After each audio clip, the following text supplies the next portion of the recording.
Hello and welcome to Pointing for Fable. So basically this is where I'm going to be going around Bowerstone, collecting all the things in the lootable objects, such as going to people's houses and stealing the stuff that they own. Or maybe that was a dream, I can't remember. But basically, yeah, I'm trying to be good, so I'm going to do some evil things just to get some loot, because I want to get the books that are in there, some money, and all these other bits and bobs, which will be very helpful in the for the good of the realm, basically. So what I'm going to be doing is, while I'm doing this in the background, I'm going to be talking to you in post-commentary, which means I'm recording this after I've recorded the video you're watching. And what I'm going to be doing is I'm going to be reading the books we have collected. I'm just going to quickly read through them. You don't have to see them. It's just, obviously, something for me to talk about while you're watching what you're watching right now, then. So, let us begin with The Other Land. During the Old Kingdom, people fled the hatred and with the pain within Albion. In the masses, boasts. Oh, hold on. Oh, never mind. I can scroll. Let me start again then. During the Old Kingdom, people fled the hatred, the pain within Albion in their masses. Boats sped from the shores in every direction, and one group of emigrants pitched up in paradise. Warm seas, palm trees, and coral sands beckoned, and the inhabitants welcomed the visitors with food, comfort, and grace. But the people of Albion had head colds, and when they passed them on to those islanders, almost all of them died, and the Albion settlers, not knowing how to farm the weird fruits, catch fish, or hunt the wild pigs and chickens, died too. But a few islanders who survived buried the dead and rebuilt their paradise with new, impenetrable beach defences. Okay, so interesting book. Right, on to the next one, which will be The Creatures of Albion, Book 1. Nymphs. Nymphs are ethereal yet dangerous creatures. There are three known types: the water nymph, the wood nymph, and the very powerful succubus nymph. All will be eager to send you to an early death if you stray across their path. Minions. Mindless attacking animals bred by the Old Kingdom. Well guards for attacking intruders, minions are keen to rip the flesh off anything in their way. The only thing they fear are their masters, and the bigger, more powerful minions known as Dreadwings. Scorpions. Born of the fires of ancient Boldwood. Scorpions are armoured beasts with evil hearts. Hushed voices tell of larger scorpions bred in captivity for fighting. Screamers. Horrific entities caught in the netherworlds. Screamers have long struck fear into the population at night. They roam the land and are dangerous in their attacks. Let's go on to The Creatures of Albion, Book 2, if I can find it. There it is. Wasps. The wasps have stings that more than match their size. They are aggressive and can kill if enough venom is injected into their foes.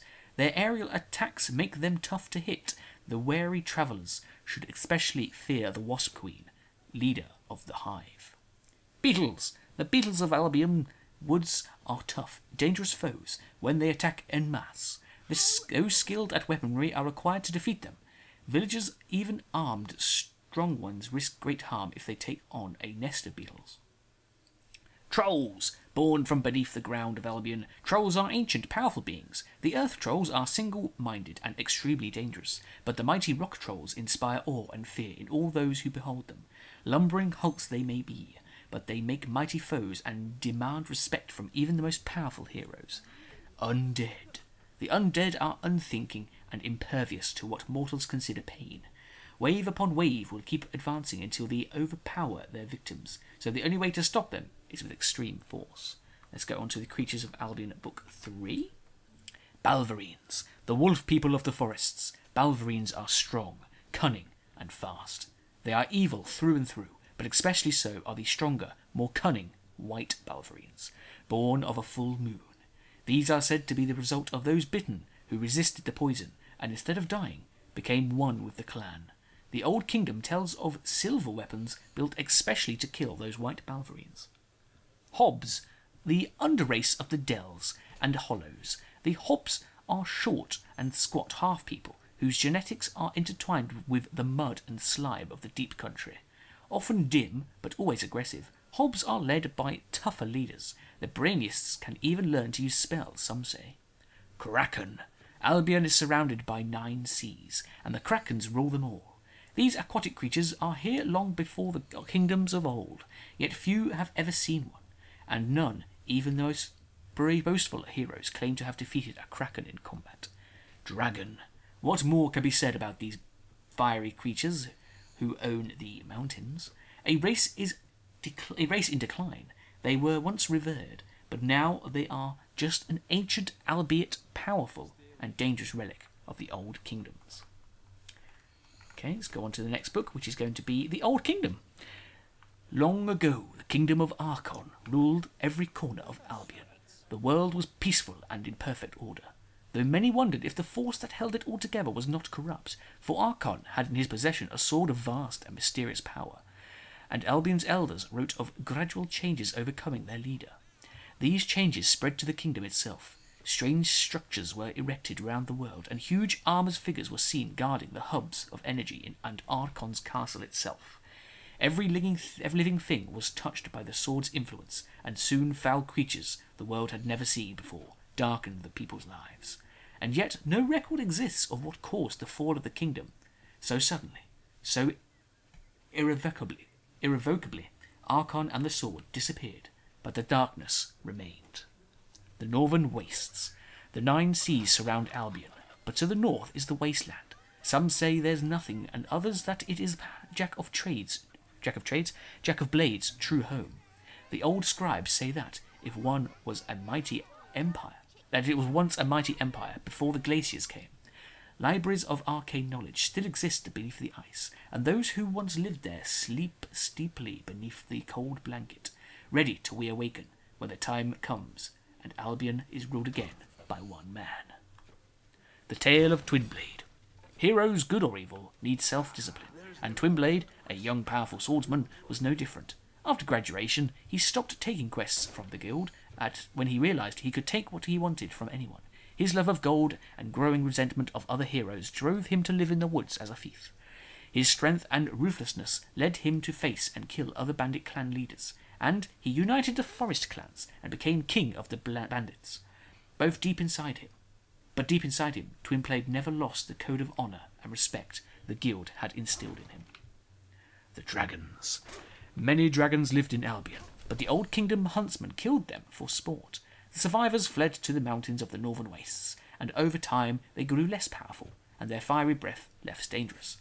Without man, they had no natural enemy, but a dragon is a dragon, and to this day, when an Albion child has an accident in his underpants, it is known as seeing a dragon, although sometimes it's just known as pooing yourself, you dirty little boy.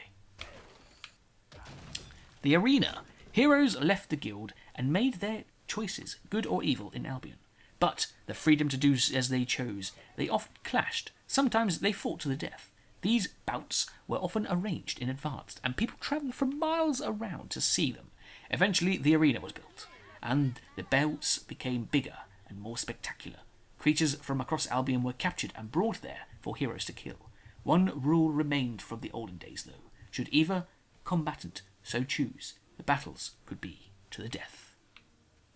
The hierarchy of weapons. Those close-range weapons of Albion are broadly divided into 4 type classes, on their materials and process of manufacture. The first and lowest weapons are made from iron, usually forged by blacksmiths. Better are those steel weapons. Those are stronger, lighter and sharper, though only the steel masters can create these. Next are the obsidian items. The secret magical material is still not understood, but it's believed to be dark and evil. The weapons are often blackened and twisted, but very light, strong and powerful. Then there are the master weapons. Blessed works to a high degree and anointed.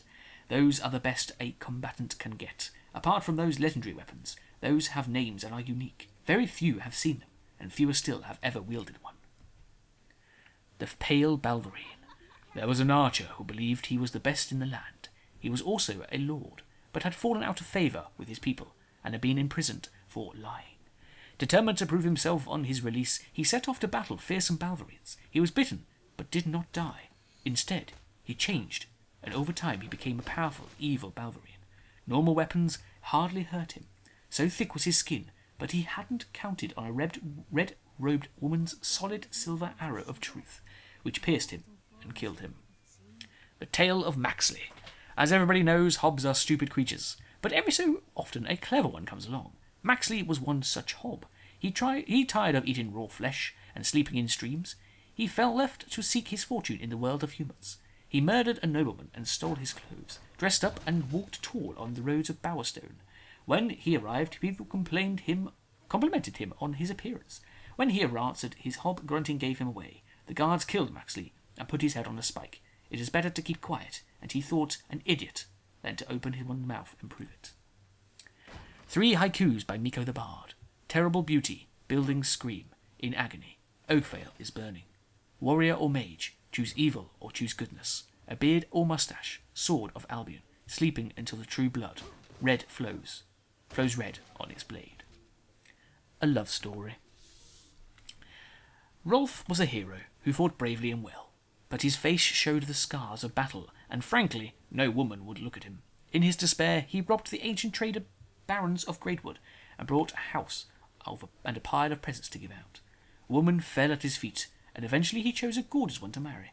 But too late, he realized that the type of female who is impressed by gifts and houses is too shallow to make a good bride. So Rolf decapitated her and waved her lovely head about in triumph, and the phrase trophy wife was born. A history of the guild. A passage at the back of the book has been marked out.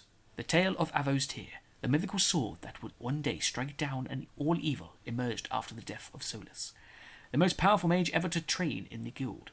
Solcius famously died, closing the vortex that threatened to engulf the city of Bowerstone. In order to perform the most dangerous of spells, Solcius required an object to focus all his will into one point of space.